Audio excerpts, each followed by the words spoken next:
This is the ORU Basketball Coaches Show, powered by Playfly. Hear from head coaches Corey Barnett and Sophie Anderson every week to get an inside scoop and perspective of Golden Eagle hoops. Now, here's your host, the voice of the Golden Eagles, Connor Clark.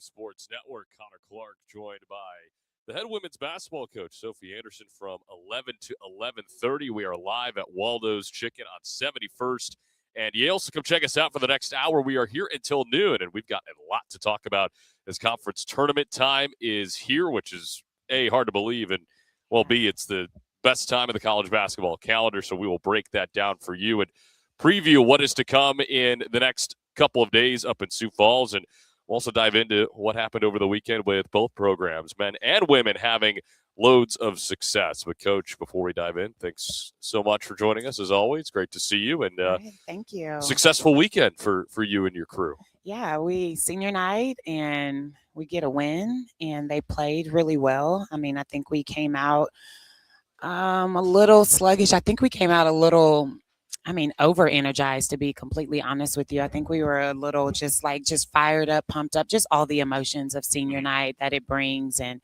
family and last home game and all of that. So, I mean, there was a few layups that just kind of rolled around the rim, and we would make good moves, just really wouldn't finish. And then I think we finally settled in about halfway through the third, and we just relaxed and we picked up the pressure on the defensive end and we pulled out a win. I just thought that we were our own enemies at the beginning just because of all the emotions. But, man, what a great win. What way to send the seniors out. So excited for them. You mentioned an emotional day and, Yeah. and one where obviously ambition is higher than normal. Maybe the adrenaline is pumping a little bit more than all normal. All of the things, all of the things. And you got, I mean, you mentioned settling into the third quarter, and it leads you to a 15-point win. I'd say that's pretty good. So we'll take it.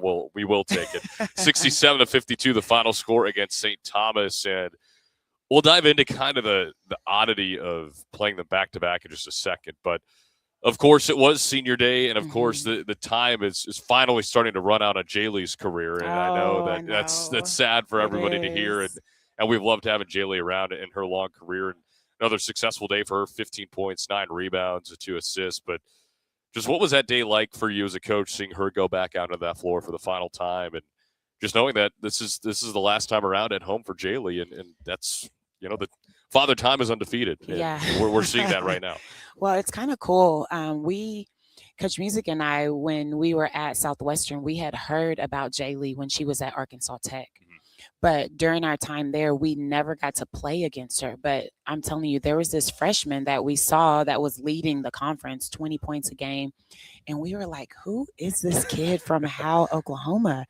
And she was leading the conference, and we're like, man, she's just getting it done week after week. And she got injured, and you know that story. So we never really got to play against her, but she knew about us. We knew about her. And, it's just kind of that relationship where you just kind of look from afar, but never really get to talk to them. But then her coming here and just to actually see what she's done day in and day out, the type of person she is day in and day out, it's almost unreal, for her frame and her stature to put up the numbers she's put up and the field goal percentage, like 50%. She's consistent and rebounds, almost a double-double in her first couple of years here. And then to see her get back on the boards again she was on the floor. Like, it just makes me extremely happy because she's still playing hard, and a lot of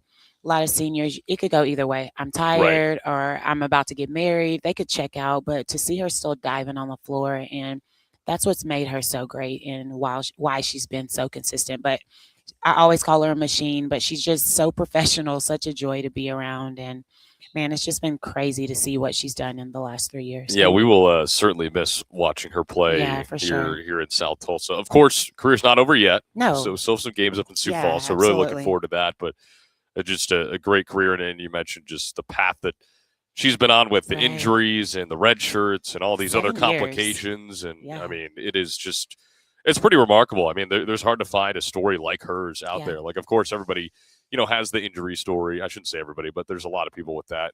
And I wouldn't say it's unique to get injured, but it's unique to get injured the amount of time she has had to deal with that. And gotten the years back. Of course. And just played well. And she's turned in, normally when you're Catwoman, you start off, as right. a human and then the Catwoman. But to see that in real life, she's like a human and then turns into Catwoman. And you're like, man, I really know a real life Catwoman, but like she is. The mask certainly helps with that the identity. mask. Yeah. I don't know. Surely everyone knows she's wearing the mask, I would hope. But she is just, she's a joy to be around. But man, just unbelievable to watch her on the court. And she's still shooting a hook shot.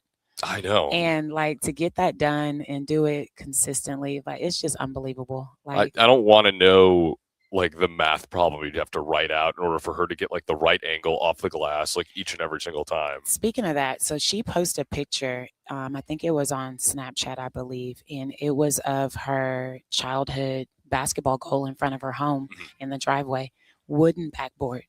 And I was like, yeah. And I said, Jaylee, that's the goal that made you a superstar. And she was like, yeah, it is, but that's probably why she's so good. I mean, to get that shot off on a wooden backboard, you got to be pretty accurate. So to do it on a wooden backboard and then to do it against a bunch of people who are taller than you most of the time, exactly. I would say it's pretty impressive what she's been able to do over her 7-year career. Of course, it's not over yet. No, absolutely not. You guys have a lot to play for next week, and we'll get into that here in kind of the later half of this segment. But it was senior day, but it was a freshman stepping up yet again, and that was Kaiten Donnelly. I mean, she was a monster on the glass, 12 points, career high 15 rebounds. And you guys as a squad, too, just rebounded the ball extremely well against the St. Thomas team that is taller than you guys pretty much from top to bottom. So Donnelly aside, too, I mean, what did you just notice from your group's overall effort on the boards? And again, 42 rebounds, that's not easy to do. The want, that I mean, this time of the year, it's not really about X's and O's. It's about the effort. It's about the energy. It's about the want to. I want it more than you. And I think that was displayed on Saturday. They did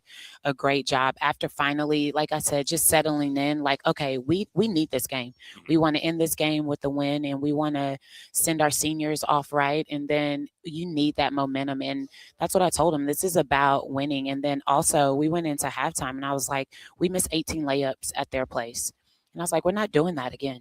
I was like, this is not happening again. Right. At that point, I think we had missed like 9. So I think just the want to win and the want to block somebody out and the effort that it takes, they're just displaying that. And Kaiten she's just unbelievable. And she's not overly athletic, but her mind and her IQ of the game and understanding her body and putting herself in position to be successful. She blocks out every single time.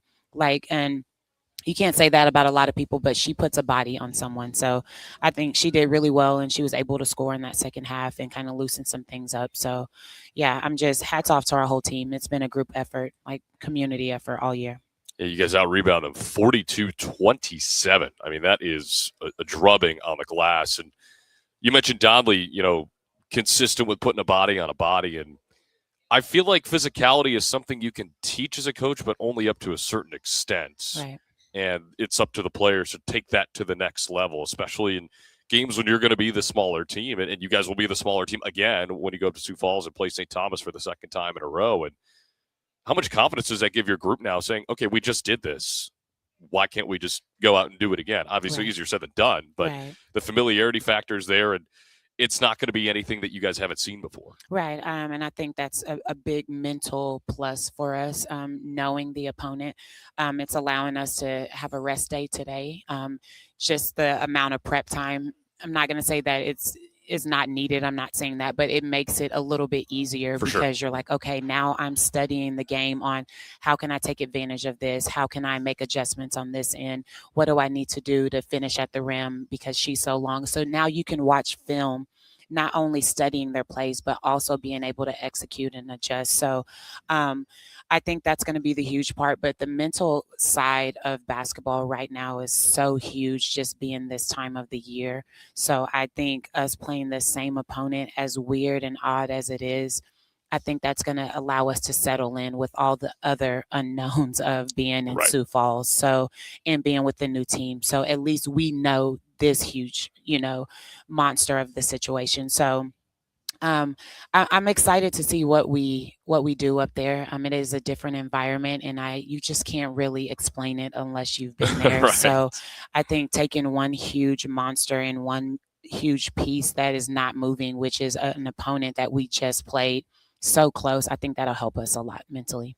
And other performances from that game, Anna Trusty with 13 and 5, and she's consistent as always. Yes. Ari Gordon with 11 off the bench, and we've talked about Ari a few times over the last couple of weeks and just what she's been able to do on the defensive end. And then now you have that scoring to her game, and it just feels like she can really elevate as a player so much when she's a threat on both sides of the floor. It's kind of turning into an elite two-way player. Right, and we need that. We need that right now. It's just to take some pressure off of a Jay Lee, off of a even a Anna, when 2 or 3 other people step up and knock down shots, I think that's huge. But I think they need it for their confidence too, going into Sioux Falls. Like, hey, I know I can score on this team. We can handle and worry about another team later. But this team, first game, I know what I can do or what I need to do to adjust my game and be successful. So Ari's been huge for us these last, 5 games. We've talked about her these last couple of weeks. She's been huge, not only defensively, but I think she's put up double digits these last few games for us. And I think that has been the turning point to allow someone else to kind of, okay, maybe I can shoot the 3.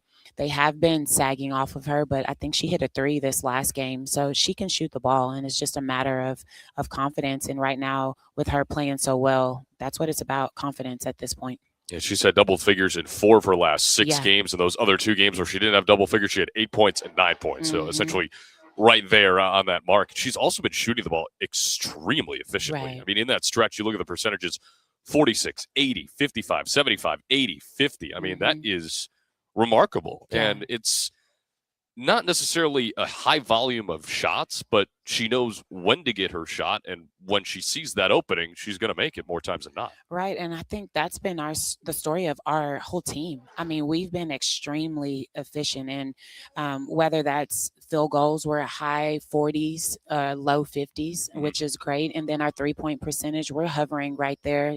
Some games at 40, some games high 30s, and then free throw line, we're sitting anywhere from 70 to 75. Like, those are numbers that, as a coach, you're dreaming about. Like, this is textbook. This is great for us, but high volume, not so much. I would agree. But if we're taking 10, we're knocking down 4. Right. And you can't really be mad about that. But Ari's been that way, and our whole team has been that way. And now the whole thing now is just continuing to put that together and making sure we're doing that for 4 quarters. And we do have we have a tendency to fall asleep a quarter or 2. And I just think that it's going to be important for us as we go down this stretch that 4 quarters are going to be huge. You cannot fall asleep and give someone a 12-point lead or hole for ourselves.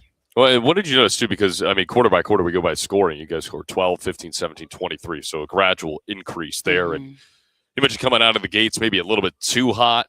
And what did you see from your team about just kind of calming down, letting the game come to them, and just kind of, I don't want to say easing into it, but just feeling more comfortable as the game went on? Yeah, kind of. And just kind of looking at that, we started the game up just 12 points, and that's normally not what we do. We're normally high teens, and that's the intensity and how tight it was. But what I do love is that defensively, even though we may not have been scoring, we were doing our job on the other end and keeping them to 7, thank God. Like, it didn't open up where it was a 20 to 12 type situation. But I just think I can't complain about the slow. That's just who we are. We just slowly chip away. We're extremely consistent, not too many bursts. We're just even kill, and that's even our personalities. We're just even kill. They don't get too high. They don't get too low. I can't say that about myself, but I think that's our great balance between, me and our team.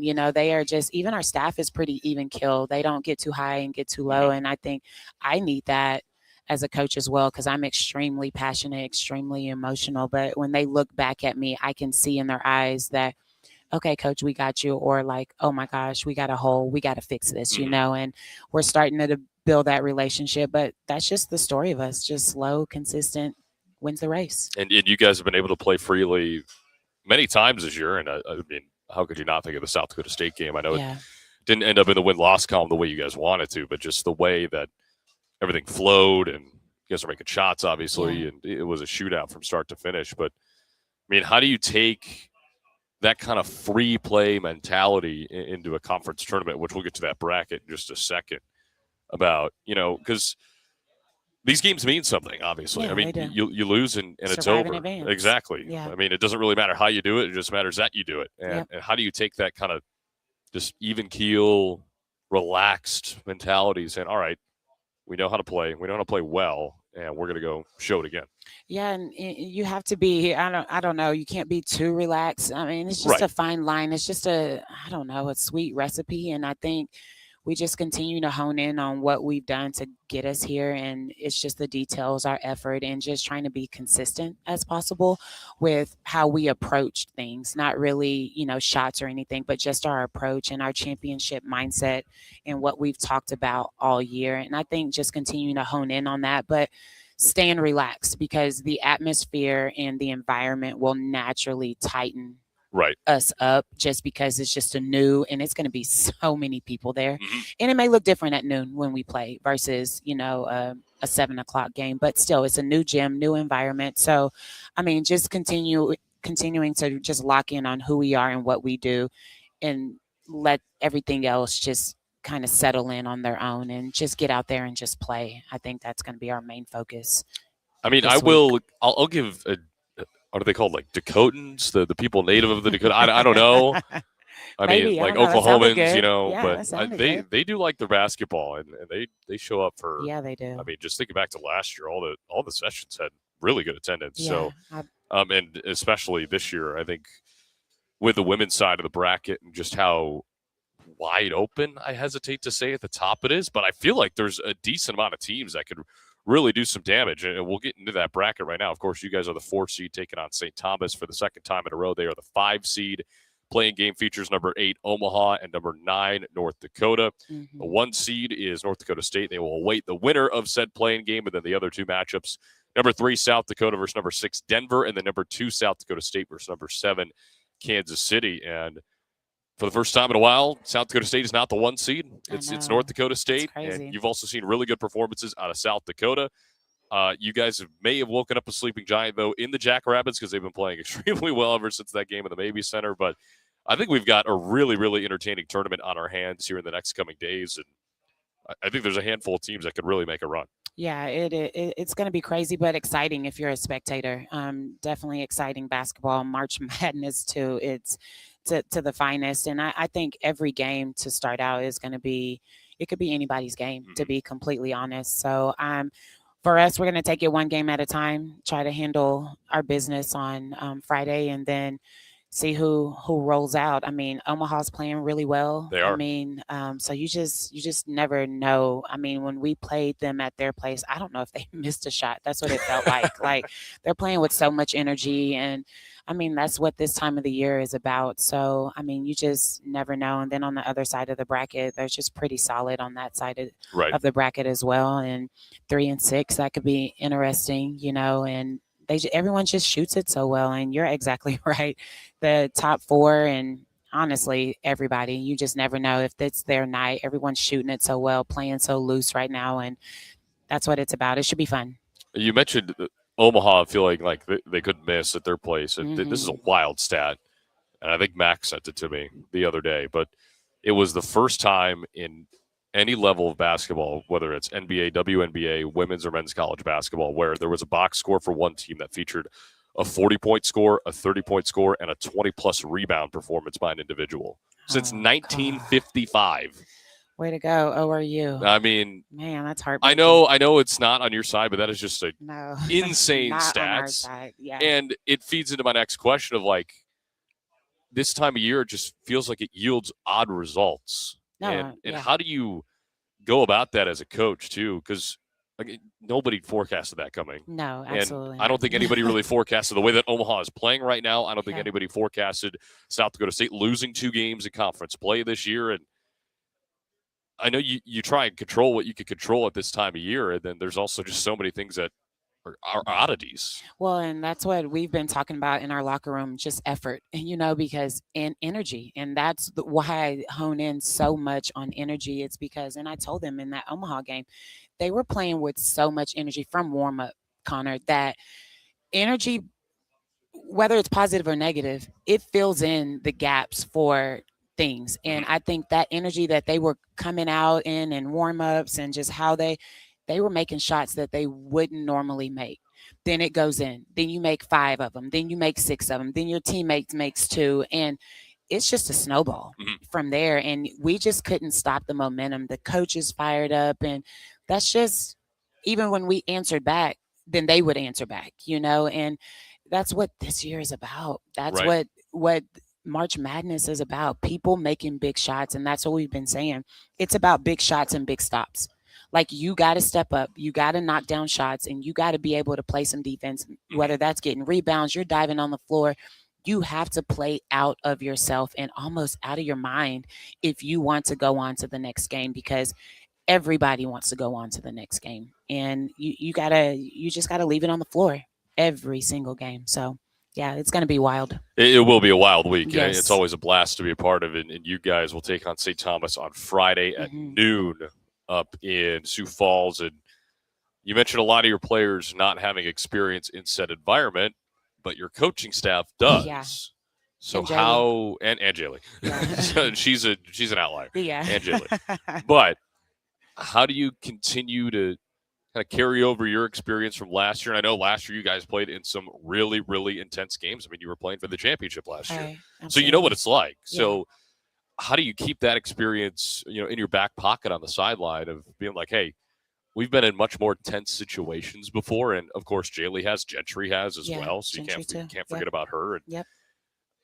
I mean, how do you kind of carry over said experience from, 365 days ago, I guess, is really the question. Well, and I think I'm going to go back to mental snapshots that I would tell them to, hey, take a picture of this in your mind, especially when we played South Dakota State. I was like, when we were at their place, I was like, take a picture of this, take this mental snapshot, because this is what Sioux Falls is going to look like.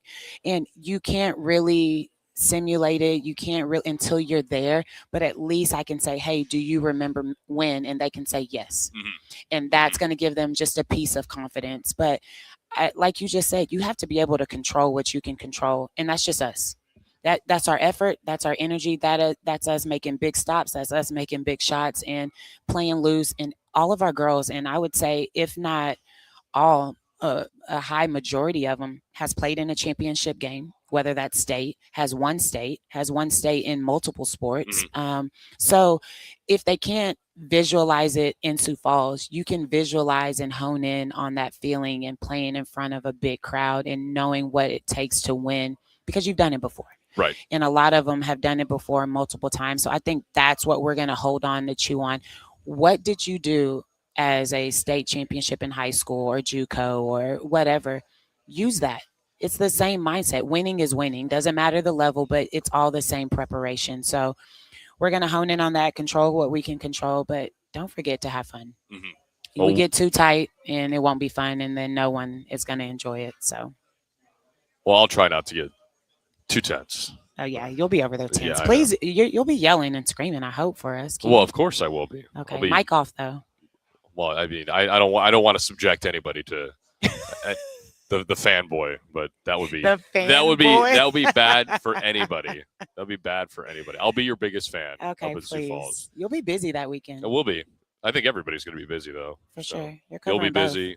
Max will be busy. I'll be busy. Yeah. Everybody's going to be busy. Isn't it crazy, though, that both of us are playing back-to-back, same teams, men and women? So, yeah, that is just a completely odd situation. And we kind of got the realization of that about a week and a half ago. Like, okay, this might happen. And then now it's happening. And it's crazy. It's so odd, just like the parallels of storylines that each program has moving into the conference tournament. And, again, it's going to be a really fun week. But we're here at 71st and Yale Waldo's Chicken. We are here until noon, so come check us out and stick with us. Go grab some lunch. We'll wrap it up here with the head coach of the women's basketball program, Sophie Anderson. We will talk with Corey Barnett here in about 8 minutes or so.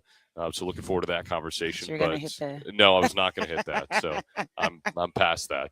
But Thank goodness. I know you're happy about that. Yes. You hear from the kids all the time. All the time. A question I did want to kind of wrap with you here is, I mean, this is your first year as head coach of this Division I program at ORU, and of course a program that you've been a part of for the last handful of years as well. And a successful one. You're over 500, and you've set yourself up for a pretty good run up in Sioux Falls. But I mean, this might be a difficult question to answer.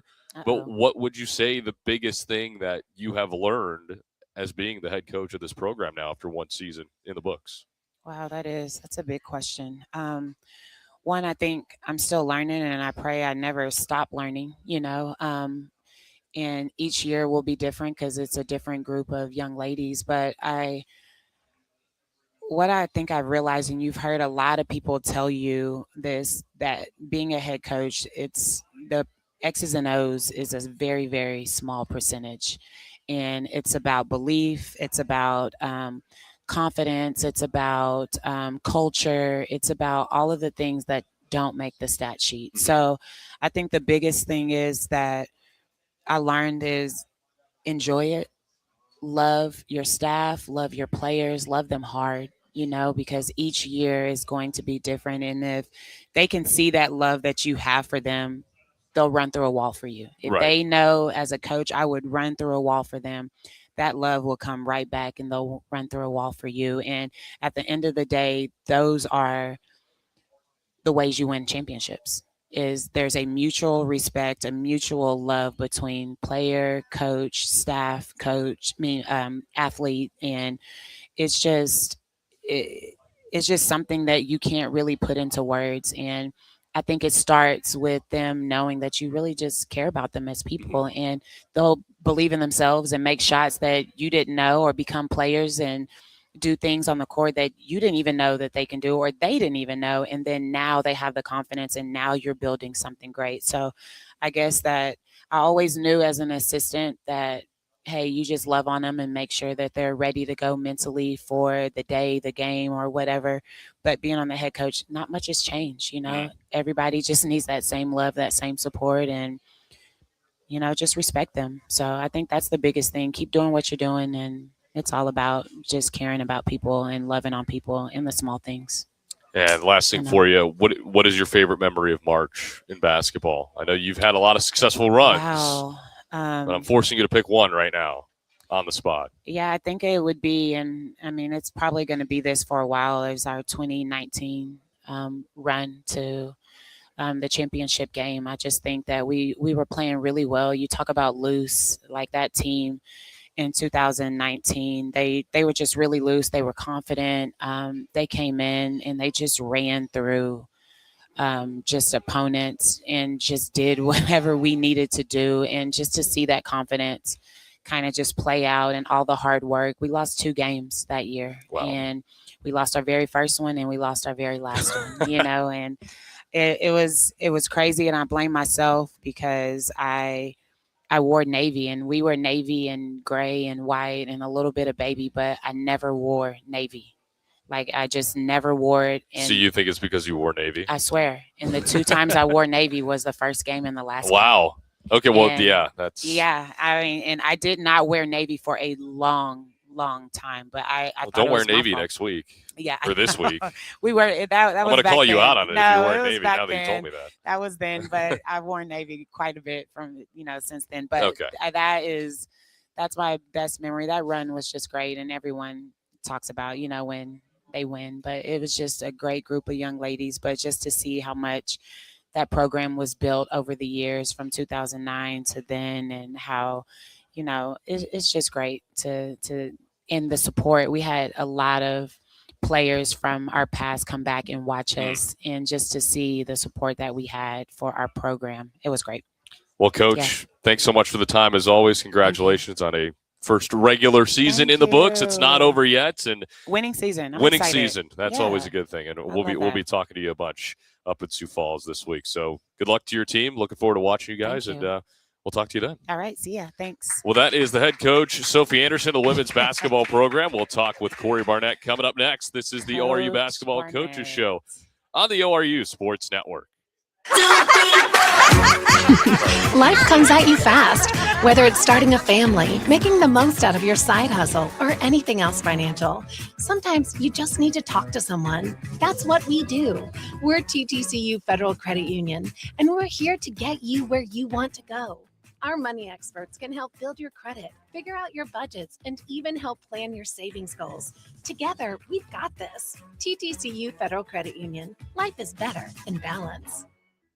At Bill Knight Ford, we're proud to bring you the power of four with Bill Knight Ford of Tulsa, Stillwater, Bartlesville, and now our all-new location in Veneta. You have access to a wider selection of vehicles, more service options, and a dedicated team. Get the 2025 F-150 Super Crew for just $48,990 or the 2025 Explorer for just $43,660, both with 3.9% financing. Visit any of our four locations to experience the power of four for yourself or shop BillKnightAuto.com today. WAC from Ford Credit.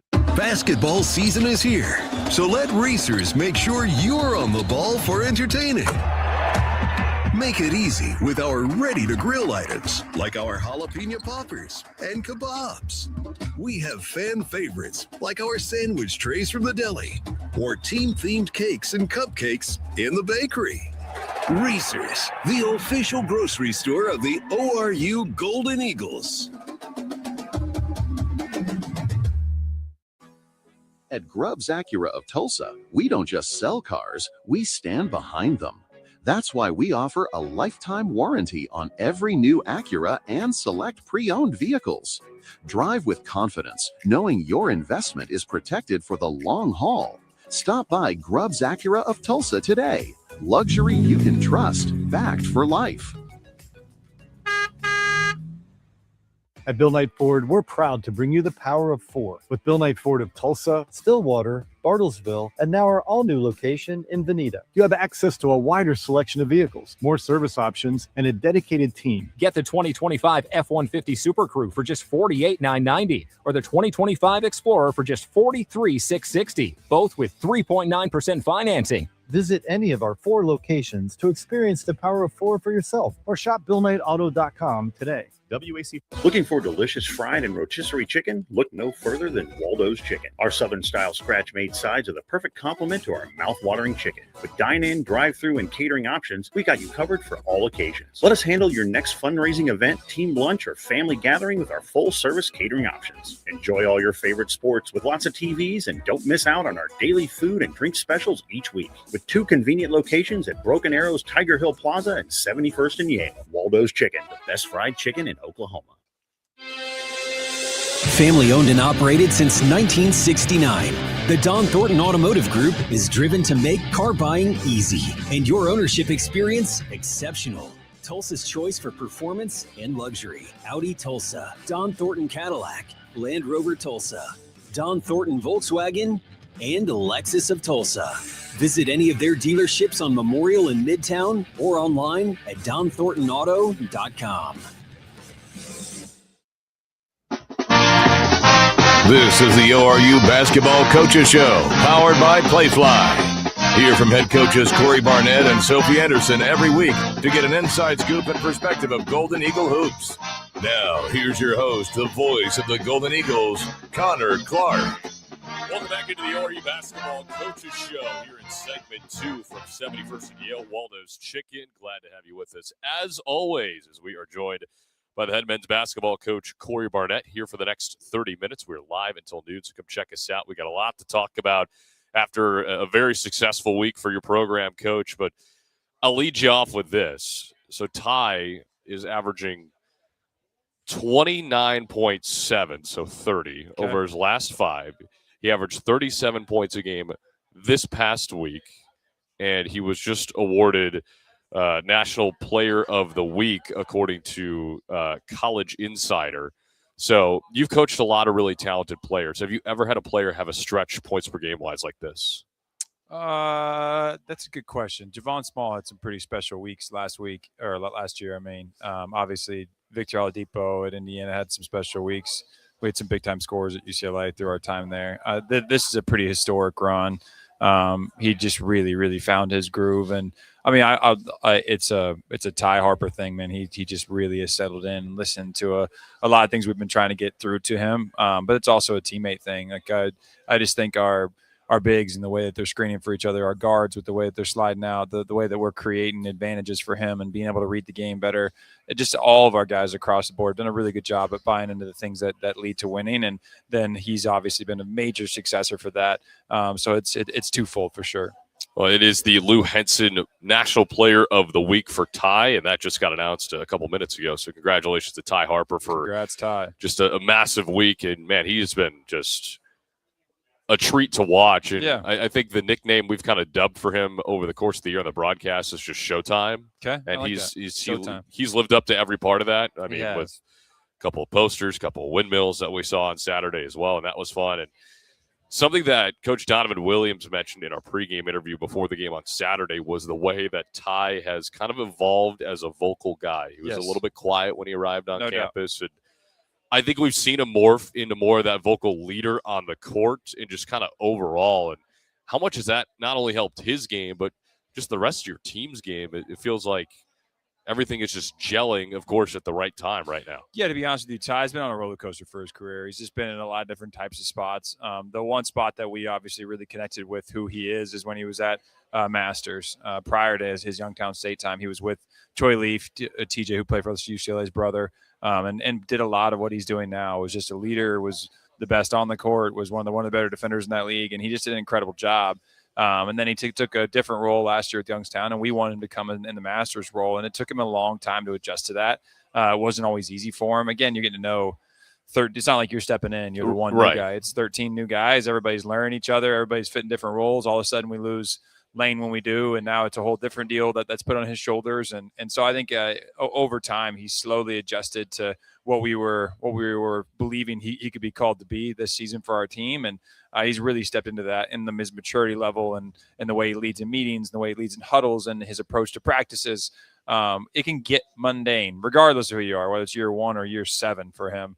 It can get mundane, and he's really battled that over the last month and understood what it takes to compete at a super high level. And I'm proud of his maturity. I'm proud of his buy-in. I'm proud of the way he's led our guys this last month. Well, it certainly has paid dividends so far, and your guys' play, especially, well, honestly, really on both sides of the ball, but we'll start with offense. Yeah. I mean, it is skyrocketing right now. You guys average 98 a game over the last 2, and you score 102 against Denver. You score 94 against Kansas City. You jump out to an 11-0 lead at Kansas City, and I think that's one of the best starts we've seen from your team all season long. Of course, Ty was in attack mode. You see Luke Ray hit that early 3, and we'll get to his performance in a minute, but just what have you seen from your offensive group over the last 2 games that has really allowed them to open things up? Because it feels like there's been chances where it's been close, and we just haven't seen it, especially in conference play. But now that rim is finally getting a little bit bigger. No doubt. No, and it's the consistency of your top guys. When Ty plays like that, when Connor plays like that, when Luke's Sutherland the way he has,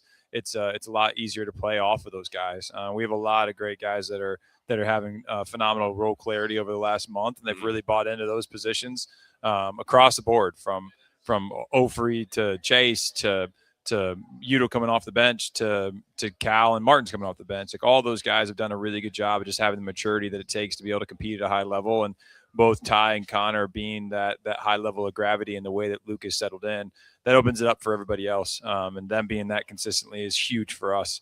And they obviously have, especially these last 2, but really over the month of February. Like, I feel like when we turned a corner, even with the game at St. Thomas, obviously they beat us. We've lost games within February, but the guys' approach and maturity level, every single scout for that month was phenomenal. And now we need to carry that into March. You mentioned that St. Thomas game that was at the front half of the month and was one of the first games of the month. And I mean, that first half was one of the better first halves that you guys have put together this year, and it was against a really good team. And do you think that was maybe kind of a spark plug for what's happening? I do, yeah. I think it taught us different ways that we need to react in huddles to win. Like, and we've been talking about it all year, but something changed in that game where guys like fully felt it and realized it, and then obviously the belief level just slowly started to turn. And then it was all of a sudden, and we expected to win every single game that we went into. We had a different level of refusal to lose, which we just fought for so long for unfortunate reasons, whatever that may be. But December and January, we just didn't have that edge to us and that connectivity, and that's really flipped, especially over this last month.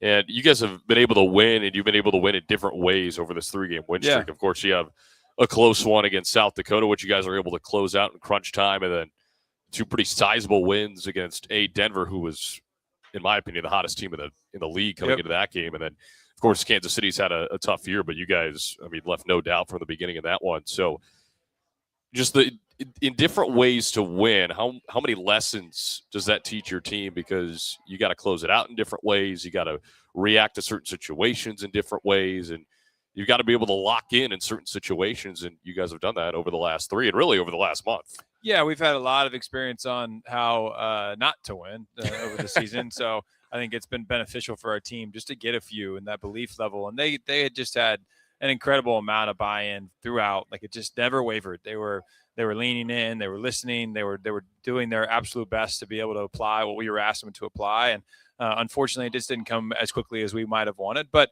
it has over this last month with the way that they are communicating with each other, with their urgency for every single possession, with the way they treat every single possession as if it's 0-0. So I'm proud of who they've been over the last few weeks, and I'm looking forward to going to battle with these guys in March. So you guys have 3 20-point or more scorers on Saturday. That's the first time that's happened in ORU program history since 2017. So there's one stat for you. The second one is Luke Ray ties his career high with 20 points, and he hits a career high 4 threes, 7 of 13 shooting overall. So really efficient night for him. And I was kind of joking with him on the bus afterwards. I'm like, hey, you're a shooter now. He's like, really? I'm like, yeah, you made 4 threes. He's like, I did. So I'm like, okay, well, I know where you're kind of blacking out when you're on the court out there. But again, it just the progression of Luke over the last month and a half. He is turning into a post player that is a force to be reckoned with. And not only a guy who can get you a buck out on the inside, but just the way he's been able to shoot the ball now from the perimeter and what that does for your whole offensive scheme, too, really opens things up. It does. No, and I'm proud of that answer, to be honest with you. He's been incredibly whatever the next possession requires of me to be the best version of myself for my team. And when you're like that, when you get guys that are fully like that, great things happen to them. So I'm happy for, obviously, his success statistically over this last month, but I'm way more happy about his mindset that he's brought to every single practice and every single game and every single prep. And I truly believe he doesn't look at that stuff. He's not fully locked into it. He's about how do I be the best teammate possible and fight the next possession. And that's what we needed out of him. And he's really turned that corner in terms of his maturity and leadership and just the way that he's responding to coaching on a possession by possession basis. I would make an argument that Luke is over the last 7-8 games is playing like an all league guy right now. Agreed. I think he's been a massive reason why you've been able to win 4 out of your last 6, of course, 3 in a row. And yeah, we could talk about Ty all we want because, you can't ignore the numbers that he's been putting up lately. But I just feel like that maybe he was the missing piece that you guys have been needing. Yeah. And of course, you're the head coach. You can point to a number of different reasons in your opinion, but I feel like that he's been the difference right now. No, there's no doubt. And there's obviously 1,000 different things that go into winning. But again, his mindset and approach to the game flipped something that we really needed down the stretch. So I'm proud of him and who he's been. And now we got to continue and enter into the most important month in college basketball. It is the most important month. It's the best month in college basketball as well. Let's have some fun. If you don't like March, what's wrong with you? The door is over there. Correct. So you can head that way. But another guy who had a really nice performance, Connor Dow, we mentioned 20 points, 8 rebounds, 3 assists. And he had a couple of moments on Saturday where, he was out with a vengeance, it looked like. He had the big swat on the one end that turns into a 3 and then nearly has that crazy dunk in transition at the end of regulation. I know he went down hard, but clearly bounced back from that rather quickly. And just the way that he's been able to play lately, and a guy who's had maybe some underwhelming outings at times, but has also had some really, really impressive outings. And I think Saturday falls under that really impressive category so far. Yeah, I think he's a guy that just approaches every game the same way, regardless of what the results end up being. He's been very mature about his process. And obviously him growing into it's been a few years since he's been a dude. It just has. It's a part of his college journey, and he was in high school at a very high level, and it's just trying to help him tap back into that. And it's not always easy for these guys. Like Cal Furnish is another one. I've had a lot of different conversations with him about who we need him to try and grow into. And I got a chance to see him as he was a senior in high school, whether it be AAU or high school or film or whatever. And he had a different swagger to him. And like, we need him to get that back. A part of playing as a freshman is you shouldn't lose that swagger. So, but you have to fight for it. And he's been a lot more assertive, a lot more aggressive these last 2 games, which is what we need going into the stretch. Like different games are going to require different things, like you just mentioned. And a lot of it is what production do you get off your bench? And I thought Cal's assertiveness in that game was very visible, and that opens up a ton more for everybody else. And Connor is a guy who's going to literally, to a fault, be unselfish. And so the 20 is not like he's just going to go take 20. Right. He's going to let it come to him. And I think he needs to grow into being a little bit more aggressive as we move forward here in March and into next year. But I am proud of who he is every single day and the way that he leads our guys.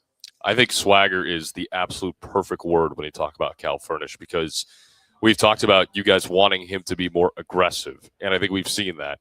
And I think with that aggressiveness comes the swagger. Yeah.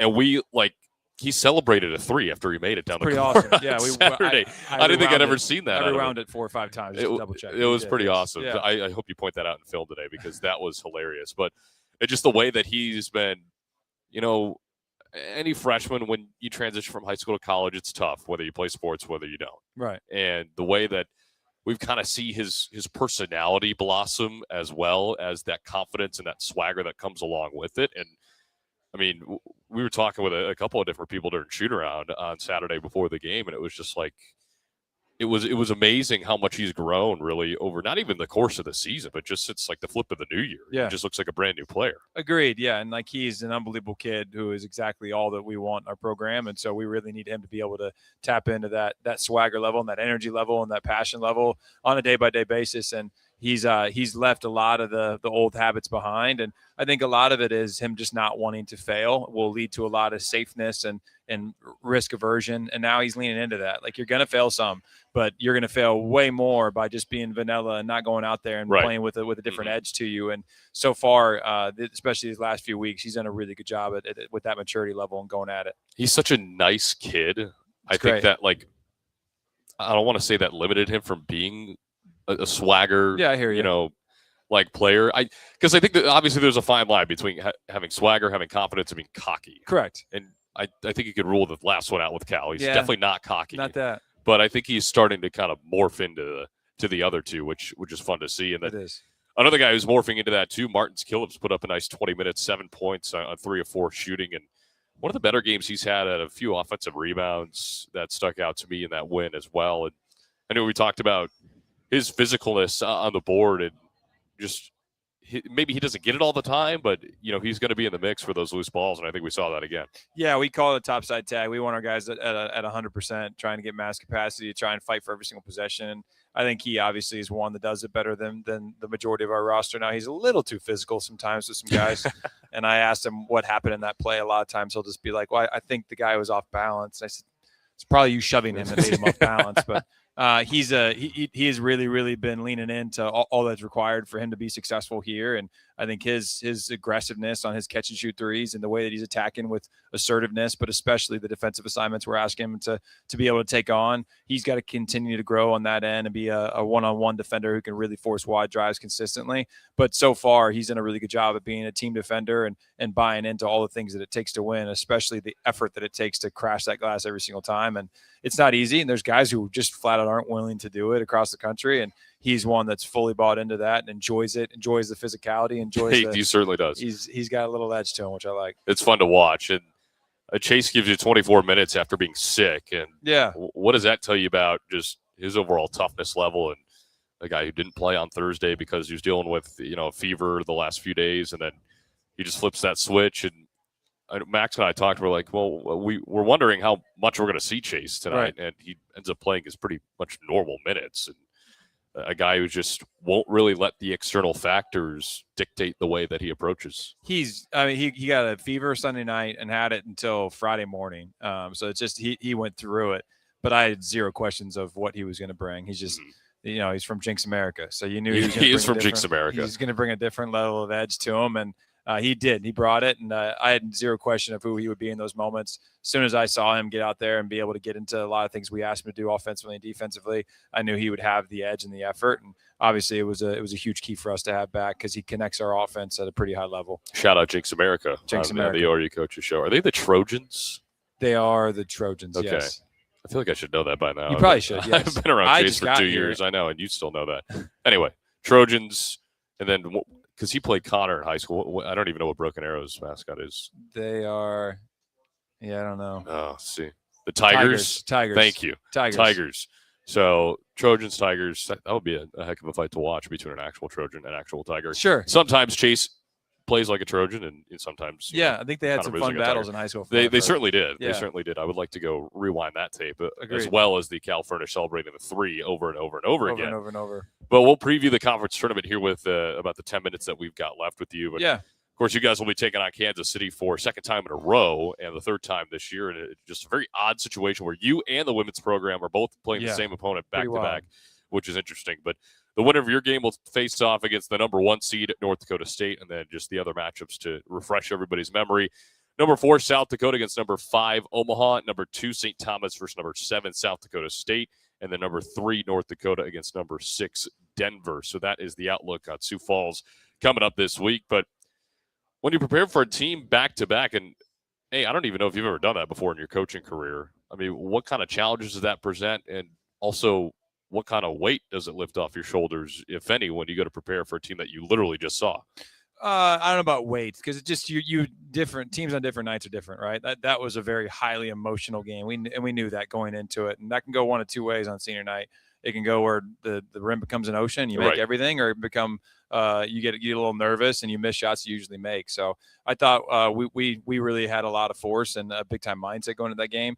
Now we have to have that on Wednesday. The game on Saturday doesn't win us the game on Wednesday. That does absolutely nothing for us. So we have to have a whole different mindset. Feel like we're going to be facing a team that's playing at the best that they can possibly play, and bring that level of energy and toughness, because it takes one day. That's it. And that's a great thing. And the hard thing about March is every single matchup is not what you did during the regular season. It's not what you did to prepare for the previous game you played them. It's what you did to prepare for that game and fight every single possession. And that's something we've had a great month of. Now that has to overflow into March, and that'll take our leaders making sure that happens on a consistent basis in these practices. Well, that's the great thing. Everybody's 0-0 now. So you could throw out, to an extent, the regular season. And the follow-up I had to that, too, is how do you keep your guys from, I guess, getting complacent, for lack of a better term, because it's always weird when you play that team once, you're going to play them again here in the next couple of days. And I feel like the easy thing to do is say, oh, well, we just beat them by 24. We're going to beat them again.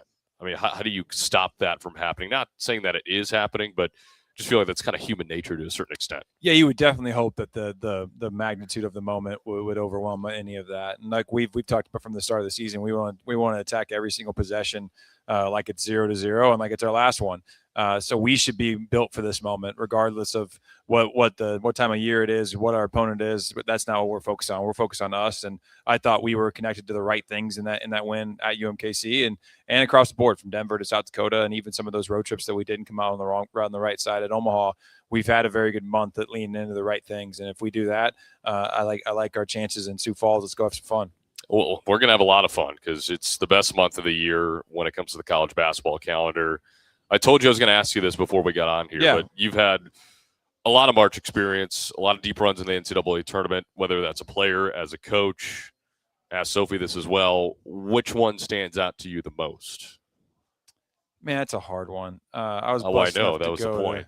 I was blessed enough to go to 5 Sweet 16s in 6 years. There was a lot of special moments within that run. And the year we first got to UCLA was pretty special. Just to beat Arizona in the Pac-12 tournament for that championship on a team that could have easily won a national championship. It was incredibly talented and had 5 or 6 NBA players.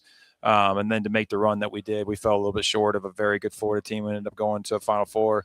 But that team was a lot of fun to be a part of. But the year we had Lonzo Ball at UCLA with that crew, we were number one, a good part of the season, and I thought we did a really good job down the stretch in an unbelievably hard league, the hardest one I've ever been a part of. With the Pac-12 that year was Oregon goes to a Final Four, Arizona goes to Elite Eight.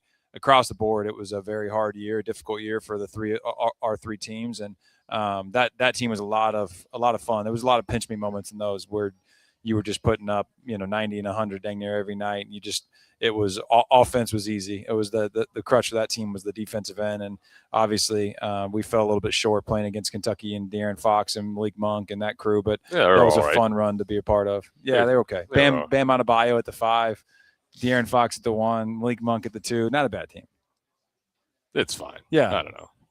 I'll demean them right now, even though they were all NBA players and stars in the NBA. I feel like every time I think of Lonzo Ball at UCLA, I always think of, and Max is going to like this so he can cover his ears, but the long 3 that he hits against Oregon. Back against Oregon. That was unbelievable. I have that picture at home. That was one of my favorites. Shout out Dave Pasch, too. I think that's one of the best calls he's ever had in his career. Pretty incredible. The of course line was phenomenal. Yes. That year, and you mentioned the Pac-12 lived up to the billing of Conference of Champions. It was incredible. It was an unbelievable. We lost at Oregon earlier that year on a Dylan Brooks coast to coast. Well, yeah, both of those games were unreal. Just unbelievable. They were stupid. They were really good. And then we went to Arizona and won on senior night at their place, which was a place you don't win very often. So it was a fun run. It was a team that was very, very special, and it's created a strong bond with a lot of those guys as we move forward in our careers, which has been fun to be a part of. And then, of course, first-year head coach now, and regular season of the books. Obviously, it's not over, but just what have you been able to learn over this course of this 30 or so games? And, again, you've been in a lot of pretty high major spots as an assistant, but what have you noticed as now being the head man and what comes with it? Yeah, I've learned more in this year than I have probably in any 5-year stretch of my life, just whether it be great lessons or more than often than not, unfortunately, painful lessons that we've really had to learn as a staff and learn as a team in general. And so it's been great for us in terms of the learning. It hasn't always been awesome being able to go through some of the results, but our team has really learned from each and every experience that we had, every adversity that hit us. It's strengthened us in a different type of way, and we'll all be better for it moving forward. But a lot of it is just going to be the level of commitment that it takes to be able to get everybody on the same page on a day-by-day basis is not easy. And the guys have to understand what the standard is and hold them to that standard, regardless of what the temperature is. It has to be we're turning up the heat and we're getting after it in any situation that we're in, practice or film session or off day or whatever that looks like. And so far, our guys have been really bought into that this last month, and they have relatively throughout, but it's just we need to do a really good job of holding that standard as we enter into the month of March, and then obviously whenever the season does end, or moving into the off season. Well, the last few minutes that we have, we'll just do some national stuff, and we've talked about who's the best conference in the country right now. Big Ten. And you guys, we're Big Ten guys. Yeah, Big Ten. Still no change in your answer. No, zero change. Zero. I don't think it's close this year, to be honest. Really? Yeah. No Big 12? No. No Big 12? No. Why? Well, the easy answer is obviously that they've gone through a ridiculous amount of injuries. So yes, with the injuries, it takes away a lot That's from fair. what they're seeing. So you don't ever get, when you look at the whole picture, the Big Ten's ridiculous, top to bottom. So do you think the bottom of the Big Ten is stronger than the bottom of the Big 12? Maybe not. I think that the bottom of the Big 12 still has some decently difficult teams, but I think the top is a lot heavier. Like it's just longer. There's 3 or 4 in the Big 12 that I think are elite. There's 6 or 7 in the Big 10 that I think are elite and have a chance to all make a serious run to an Elite 8 or a Final 4. So, I mean, how ridiculous is this? There are teams lobbying for a triple bye in the Big 10 tournament. It's nuts. That's how many teams are going to be invited. It's a lot. They went back from, we're not going to invite everybody last year, which I thought was kind of stupid. Yeah. And now they went back to. Yeah. And I'm not saying that because Nebraska did not make the field. Okay. But they didn't, right? No, they didn't. Oh, okay. Thanks for reminding me. Just making sure. Hey, they're 25-4 right now. They will this Don't year. rain on my parade. They will They're going to get a triple bye. They're going to be the 2 seed probably. Love. 80% chance. Big time. So what are you going to do when you got to hear about it from me that they play in OKC? Are you just going to lock your door on me for the week, or what's going to happen? I'm here for the Huskers. I am. I have no ill will. They're not even really a Big Ten team, so I don't have any ill will. They weren't in the league when I was there, so I just don't. How would I be mad at them? They joined the league in 2011. Yeah, it was like my senior year. Played them once. You played at the Devaney Center. We did. Shouts. What do you mean they weren't in the league? They don't even play there anymore. Not a real big like them. Rutgers. It's fine. Okay. Follow-up question. I promise we'll let you go. Do you think Penn State's a real Big Ten team? Yeah, they were in it the whole time I was there. So it's just based on when you were there. All based on my experiences. Okay. Why else would I base it on anybody else's? I'm living my life, not They theirs. were a late addition, technically, They in the were, 90s. yes, they were. So they weren't a part of the original 10. So But that's why I asked. They brought in a heck of a football program. I'll tell you that. They sure did. And we thought Nebraska would too, but it hasn't worked out like that. No, it hasn't. Instead, we brought in a basketball bet program you and did. a volleyball program. So that's my rebuttal to that. But Coach, as always, thanks so much for the time. We'll talk to you a bunch this week, and we'll have a lot of fun up at Sioux Falls as you guys take it. I know you probably don't care about this as a head coach, but you guys take the longest winning streak in the conference into Sioux Falls, which is always a nice touch for that. So sure, we'll talk to you on Wednesday. Good luck to you and your team, and looking forward to it. Thanks, brother. Appreciate you. Well, that is head coach of the men's basketball program, Corey Barnett. That'll do it for us here on the ORU men's basketball and women's basketball coaches shows. A lot of action coming up in Sioux Falls this week as Oral Roberts, the men are in action on Wednesday, the women on Friday. So join us for all of it here on the ORU Sports Network. So that'll do it for us. We'll talk to you on Wednesday. This has been the ORU Basketball Coaches Show on the ORU Sports Network.